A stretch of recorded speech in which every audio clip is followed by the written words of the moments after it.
నమస్తే, welcome to VCR TV news. దేశంలోని కొన్ని ప్రాంతాల్లో పెట్రోల్ బంకుల వద్ద ఉద్రిక్తత పరిస్థితులు నెలకొన్నాయి.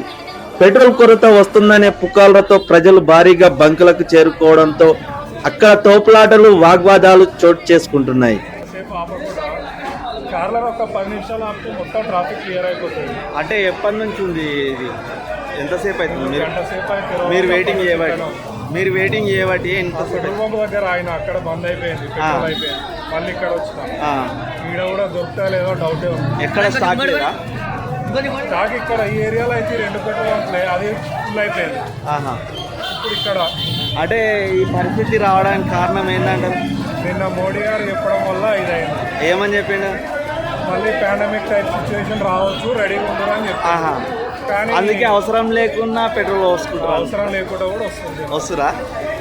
దానివల్ల భయం మొదలైంది అందరూ. అందుకే ఉన్న స్టాక్ అయిపోతుంది అంట. స్టాక్ అయిపోతుంది. మళ్ళీనేమో పెట్రోల్ పంప్ వాళ్ళు స్టాక్ ఏమో ఫుల్ ఉంటున్నాయి, ప్యానిక్ అవ్వకండి అని చెప్తున్నారు. కానీ జనాలకు నమ్మకం అదే ఇంతకుముందు సిలిండర్లు బుక్ చేసినట్టు ఇప్పుడు సేమ్ పెట్రోల్ మీద కొంచెం రూమర్స్ వచ్చేసరికి జనాలు జనాలను చూసి డౌట్ లేని వాళ్ళు కూడా వచ్చి నిలబడతారు. అదే నిన్న నుంచి ఉంది కదా ఈ పరిస్థితి. నిన్న సాయంత్రం ఇప్పుడు మీరేమనుకుంటారు? మీకు స్టాక్ దొరుకుతుంది అనుకుంటారా, దొరుకుతుంది అనుకుంటారు? వీళ్ళైతే అన్నారు మరి మధ్యాహ్నం వరకు ఉంటుందని. Okay okay,